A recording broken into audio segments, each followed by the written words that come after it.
Hello दोस्तों, उम्मीद है आप लोगों का दिन अच्छा जा रहा है। आज हम बात करने वाले हैं लार्ज कैप, मिड कैप और स्मॉल कैप फंड्स की, और इनमें से आपके लिए कौन सी सही चॉइस है। तो हम शुरुआत करते हैं लार्ज कैप फंड से। उनको पता ही होगा, ये वो फंड्स होते हैं जो इंडिया की टॉप 100 कंपनीज में इन्वेस्ट करते हैं मार्केट कैप से, जो इंडिया की टॉप 100 मार्केट कैप से सबसे बड़ी कंपनीज होती हैं, जैसे रिलायंस, HDFC और इन्फोसिस वगैरह। तो लार्ज कैप में आपको थोड़ी सी एडवांटेजेस मिलती हैं, जैसे आपको स्टेबिलिटी मिलती है क्योंकि ये बहुत वेल इस्टेब्लिश बिजनेस होते हैं, ये 10 15 20 साल से मार्केट में है। और दूसरा, आपको इनमें वॉलेटिलिटी भी कम होती है कंपेयर टू मिड और स्मॉल कैप, क्योंकि इनकी लॉन्ग प्रेजेंस होने की वजह से इनकी स्टेबल रिटर्न्स होती है और हाई लिक्विडिटी होती है, तो इसकी वॉलेटिलिटी कम होती है। और ये उन लोगों के लिए अच्छा है जो कंजर्वेटिव इन्वेस्टर्स हैं और जो पहली बार इन्वेस्ट कर रहे हैं और जैसे सीखना चाहती हैं। लेकिन अगर आप वेल्थ क्रिएशन करना चाहती है तो लार्ज कैप में आपकी वेल्थ क्रिएशन बहुत स्लो होगी।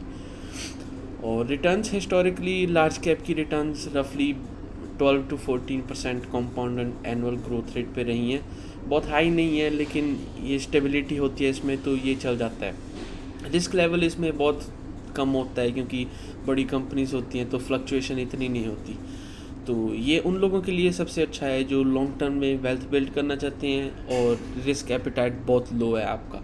लेकिन अगर आपका मेन गोल इन्वेस्टमेंट का वेल्थ क्रिएशन है तो मैं आपको सजेस्ट करूँगा आप लार्ज कैप में इतना मत जाएं, क्योंकि लार्ज कैप में ऑल्दो आपको स्टेबिलिटी मिलती है, जो असली वेल्थ होती है वो आपकी स्मॉल कैप और मिड कैप में क्रिएट होगी। और अब हम चलते हैं मिड कैप की तरफ। मिड कैप फंड्स वो फंड्स होते हैं जो मार्केट कैप की रैंकिंग के हिसाब से 101 और 250 के बीच में इन्वेस्ट करते हैं। तो ये लार्ज कैप से नीचे आता है। तो लार्ज कैप है जैसे 1 to 100, वहाँ पे इन्वेस्ट करते हैं, और मिड कैप है जो 100 से लेके 250 तक इन्वेस्ट करते हैं। तो इनके मेन फीचर्स ये हैं कि इनमें ग्रोथ पोटेंशियल लार्ज कैप से ज़्यादा होता है, क्योंकि अगर आप ऐसे सोच के देखो कि जो 1 लाख करोड़ की कंपनी है आज, उसको 2 लाख करोड़ की कंपनी होने के लिए बहुत समय लगेगा। लेकिन जो 20,000 करोड़ की कंपनी है उसको 40,000 करोड़ की होने के लिए बहुत समय नहीं लगेगा। तो इसमें वॉलेटिलिटी थोड़ी सी हाई होती है लार्ज कैप से ज़्यादा, लेकिन यहाँ पे पोटेंशियल रिटर्न्स भी ज़्यादा हाई होती है। आपने सुना ही होगा, जहाँ पे हाई रिस्क है वहाँ पे रिवॉर्ड भी हाई होता है। और अगर आप मिड कैप में एंट्री कर रहे हो तो आपको कम से कम 5 से 8 साल चाहिए, क्योंकि आपको पहले बताया है कि इसमें वॉलेटिलिटी लार्ज कैप से हाई होती है। तो इसमें ऐसा भी हो सकता है कि 1 2 साल आपका ग्राफ हॉरिजॉन्टल पोजीशन में रहे क्योंकि ग्रोथ नहीं हो रही है या मार्केट ख़राब है। तो इसमें शॉर्ट टर्म वॉलेटिलिटी हाई होती है। तो अगर आपको एंट्री करनी है मिड कैप में, आप कम से कम 5 या 8 साल के होराइजन से अंदर एंट्री करें। तो हिस्टोरिकली मिड कैप की रिटर्न्स रफली 14%, 15-16% के आसपास रही हैं लॉन्ग टर्म में। और इसमें रिस्क थोड़ा सा हाई होता है, लेकिन लार्ज कैप से थोड़ा सा हाई होता है, स्मॉल कैप से कम होता है। तो नाम से ही पता लगता है ये मिडिल में आता है।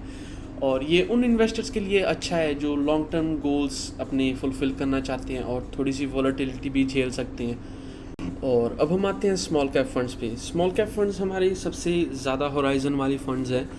ये इन्वेस्ट करते हैं जो कंपनीज रैंक होती हैं 250 प्लस से।